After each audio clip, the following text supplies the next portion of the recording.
Hello everyone and welcome back to my channel BethChatsBooks. Now today's video is going to be my June wrap up. Now in my June TBR I said that I would read 7 books, or I anticipated that I would read 7 books, and unfortunately I've only managed to read 5 of those books. However, I've nearly finished the 6th book and the 7th book is extremely small, so I'm just going to tag them onto my July TBR. And class them as part of my July TBR, which will be up shortly. But without further ado, let's just get straight into the June wrap up. So the first book I read in the month of June was The Shack by William Paul Young.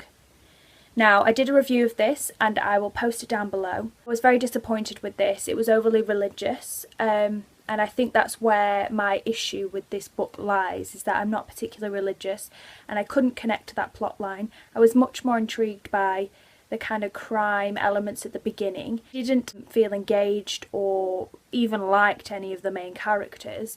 I thought it went off into the realm of kind of surrealism and magical realism, which didn't fit the tone for this book. That's why I felt it was very jarring and wasn't successful.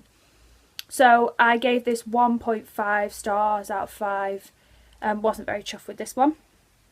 And then the second book I read in the month of June was The Handmaid's Tale by Margaret Atwood. Now I don't have it currently with me because I lent it out to family members, but I remember giving it over 4 stars. I don't know specifically whether it was 4.5 or even above that, but I made a review of that and I'll link that down below.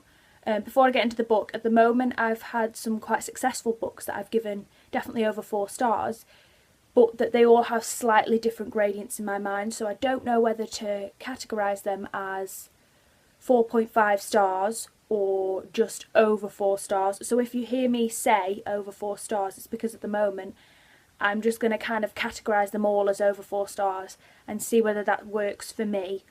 But if you like me to give it more of a specific rating, like a 4.2 or a 4.5, 4.8, etc., then comment down below and tell me how you solve that dilemma of when you get not quite a 5 star but not quite a 4 star read. So anyway, back to The Handmaid's Tale. I really liked the feminism in it. I really enjoyed the dystopian themes, which I didn't realise that was going to be a genre that I really enjoyed, but I liked Margaret Atwood's writing style. Very important that if you are moved by feminist material and you really feel strongly that you should read more, she's top of the list. And then the next one I read in the month of June was The Trouble with Goats and Sheep by Joanna Cannon. Now this was a lovely surprise. This was over 4 stars as well. I thoroughly enjoyed this book. It's quite hefty actually, and I have to say I love the feel of this particular book. That's going to be a running theme for the next couple of books because I love the feel, but this has that kind of rubbery feel. I don't know how to explain what that means, but I love that, and I love the simplistic blue and yellow colouring and the kind of goat and then the sheep on the back. But this was a lot darker than I expected it to be. A lot of people say this is quite a light-hearted read, and it was in the sense that it's very easy to read. It's not difficult at all. I really enjoyed in it. If you can see here with the avenue, I kept flicking back to this bit where it says everybody that lives on the street and connecting all the characters together. It was very engaging and it didn't present too much so that it could deliver what it wanted to deliver. I thought the 2 girls, Grace and Tilly, were very interesting in this, and I think their perception of the other adults was also very interesting. I don't often read a lot of books from children's perspectives, but this really changed my opinion on that and made me think that maybe that's something that I would enjoy a lot more. I highly recommend this to loads of people, and I think I'm going to do a book review of this very shortly to give you a little bit more information about that. So there's that one. And the next one I read was 100 Shadows by Young Yuan. We're going to go with that. I hope that is how it's pronounced, but apologies. Now this, Mercy over at Mercy's Bookish Musings, her monthly Mothbox subscription service, and this was the March Mothbox. Now I'm currently reading the other one, Little Nothing, so I can't really compare them together, which is what I was aiming to do. But this I really enjoyed. I ended up giving this, I think, over 4 stars as well. It's been a very successful month. It's been very hard with these last couple of books to differentiate a very high 4 and then what I perceive as a 5, so it was a very successful month for me. I thoroughly enjoyed this story and I really didn't expect that I would.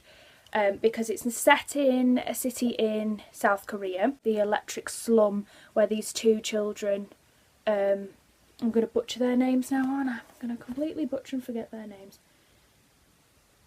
Youngyo and Mujay. I'm sorry. But they kind of start this romance. It's a boy and a girl, and they work in kind of repair shops, and it's a very subtle romantic element. It's not very strong, so it's not sickening if anybody's interested. And this book is brimming with kind of things that you can take the time to infer. It's under 200 pages. It's 147, so it's super, super short. This book, as well, before I go on to talk a little bit more about it, is so well put together. I have to applaud Deborah Smith, I think, who created this kind of publishing firm, for how well that this book is put together. So it feels beautiful, but one thing that I couldn't get over when I read it is how well published it is, in the sense that, let me get you an example. How fine and thick and well the pages are. It makes you think that there's another page there because it's been constructed so beautifully. The font is great and big, and it just feels really well put together. So I adored that about this book. The plot was really intriguing for me because it has this continued metaphor of shadows, and how shadows seem to represent people's inner turmoils, their depression, their thoughts. There seems to be this poetic relationship between life and death. I'm fascinated by their culture, Korean culture, Japanese, Chinese, and this kind of fascination with more darker topics that in the Western world we kind of shy away from, and how it was poetically constructed in this was divine. It was very interesting and gave me a slice of a different culture, and really made me want to read more of that side of the world, of Korean literature, Japanese literature and Chinese literature. So I highly, highly recommend this. And then the final one I read in the month of June was Ian McEwan's Nutshell. Now this was such a delicious surprise for me. I gave this 5 out of 5 stars. I expected to not like this ideally, because all of the Ian McEwan that I have loved has been historical fiction. Atonement and On Chesil Beach were ones that I really enjoyed. And I thought this was going to be very sci-fi, dystopian-esque darkness. And I haven't really dabbled as passionately into darker and sci-fi-esque things, so I didn't think that this would be my cup of tea. But how wrong I was. Because it's none of those things, really.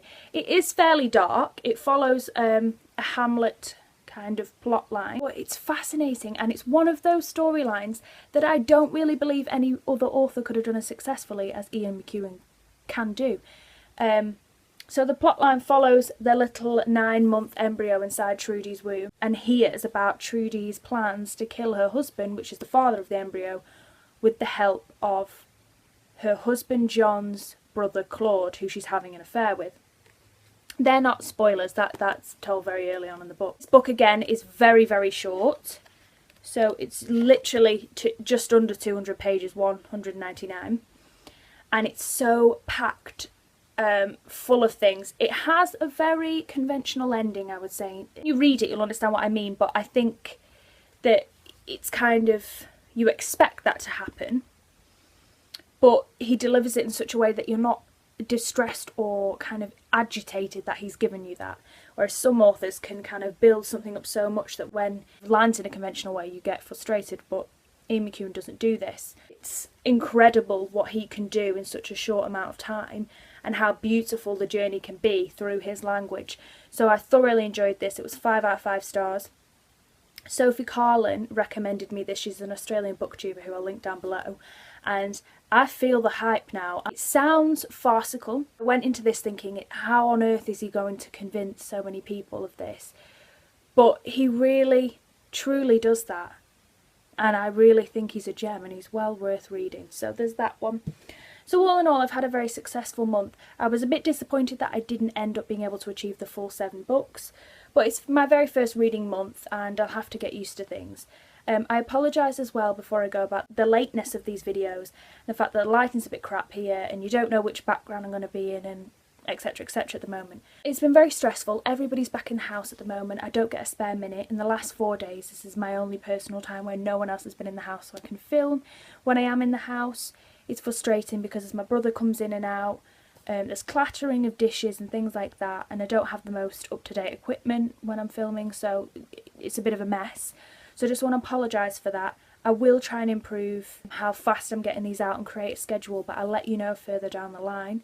And if I'm ever in this background, it's purely because of circumstance and I'm not being able to set up in the other room. Today I did have a bit of free time to set up in the conservatory, but it's been grainy and it didn't look very clear, whereas this background seemed to present me in a better light, so that's why I've done that. Thanks for watching, everyone.